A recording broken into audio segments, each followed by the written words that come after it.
സുബ്ഹാനല്ലാഹ്. മുതഅല്ലിമീങ്ങളൊക്കെ മുമ്പ് ധാരാളം സാഹിത്യ സമാജത്തിൽ പ്രസംഗിച്ച് പഠിക്കാറുണ്ട്. ഞാൻ സാഹിത്യ സമാജത്തിൽ പ്രസംഗിച്ച് അത് പഠിച്ചവനാണ്. അത് നല്ല ഒരു പരിപാടിയാണ്. പക്ഷേ വിഷയം എന്തായിരുന്നു പ്രസംഗിച്ചിരുന്നത്? ഒരു പ്രാവശ്യം ഒരു ദിവസം നിസ്കാരമാണ്, വേറൊരു ദിവസം കുടുംബബന്ധമാണ്, മറ്റൊരു ദിവസം മാതാപിതാക്കളുള്ള കടമയാണ്, വേറൊരു ദിവസം തവസ്സുലാണ്, വേറൊരു ദിവസം ഇസ്തിഗാസയാണ്, മറ്റൊരു ദിവസം കറാമത്താണ്, മുഅ്ജിസത്താണ്. ഇപ്പൊ സാഹിത്യ സമാജത്തിൽ പ്രസംഗിക്കുന്ന കുട്ടികളും അവർക്ക് പറയാനുള്ളത് ഗുജറാത്താണ്, കാശ്മീറാണ്, ചന്ദ്രയാനാണ്. അതുപോലെ തന്നെ അവർക്കും പറയാനുള്ളത് ആധുനിക ഉപകരണങ്ങളെ കുറിച്ചാണ്, ശാസ്ത്രീയ കണ്ടുപിടുത്തങ്ങളെ കുറിച്ചാണ്. ഞാൻ ചോദിക്കട്ടെ, നമ്മുടെ തവസ്സുൽ പിന്നെ ആര് പഠിക്കും? നമ്മുടെ ഇസ്തിഗാസ ആര് പഠിക്കും? കറാമത്തിനെ കുറിച്ച് ആര് പ്രസംഗിച്ചു പഠിക്കും? ആര് മുഅ്ജിസത്തിനെ കുറിച്ച് ചർച്ച ചെയ്യും?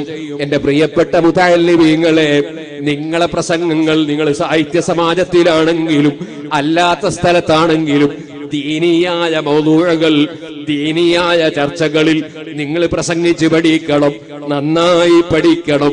ഞാൻ മർക്കസിൽ പഠിക്കുന്ന കാലത്ത് അല്ലാഹു തആല ശൈഖുന ഉസ്താദ് അവർക്ക് ദീർഘായുസ്സും ആഫിയത്തും ഹിമ്മത്തും എരിയും ഏറ്റിക്കൊടുത്ത് ധാരാളം ശിഷ്യന്മാരെ വളർത്താൻ തൗഫീഖ് നൽകട്ടെ.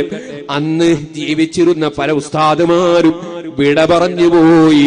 അവർക്കെല്ലാം റബ്ബ് ദറജ നൽകട്ടെ. ഞങ്ങൾക്കവിടെ മന്ത്രിസഭയുണ്ടായിരുന്നു, ഞാൻ പ്രധാനമന്ത്രിയായിരുന്നു. വിഷയം എന്താണ്? വിഷയം സ്ത്രീധനം ഹറാമാണോ അല്ലേ? അതാ വിഷയം. അല്ലാതെ പാലം കെട്ടേണ്ടത് എവിടെയാണെന്നല്ല, ഏത് ആക്ടാണ് കൊണ്ടുവരേണ്ടതെന്നല്ല. ഞങ്ങളെന്ന മന്ത്രിസഭയിലെ വിഷയം സ്ത്രീധനം ഹറാമാണോ അല്ലേ ഒരു വിഷയമാണ്. ഞാനാണ് അവസാനം മറുപടി പറയേണ്ടത്.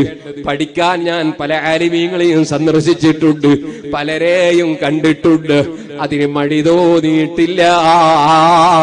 മുതഅല്ലിമീങ്ങളോട് പറയട്ടെ, സമയം നമ്മുടെ ടെലിഫോണിലായി പോകരുത്, വാട്സപ്പിലായി പോകരുത്. നമ്മുടെ ഇൽമിന്റെ വിഷയത്തിൽ തന്നെ നമ്മുടെ സമയം ചെലവഴിക്കണം. അവിടെയാ കുണ്ടൂർ ഉസ്താദിന്റെ പൊരുത്തം, അവിടെയാ ചാപ്പനങ്ങാടി ഉസ്താദിന്റെ പൊരുത്തം, അവിടെയാ ഉമർ ഖാദിയുടെ പൊരുത്തം, അവിടെയാ മമ്പർ തങ്ങളെ പൊരുത്തം, അവിടെയാ സൈനുദ്ദീൻ മഖ്ദൂബ് തങ്ങളെ പൊരുത്തം, അവിടെയാ ഇമാം നവവി തങ്ങളെ പൊരുത്തം. അന്നൽ ഇസ്തിഗാല ബിൽ ഇൽമി മിൻ അഫ്ളലി ത്വാആത്ത് വഔലാ മാ ഉൻഫിഖത് ഫീഹി നഫായിസുൽ ഔഖാത്ത്.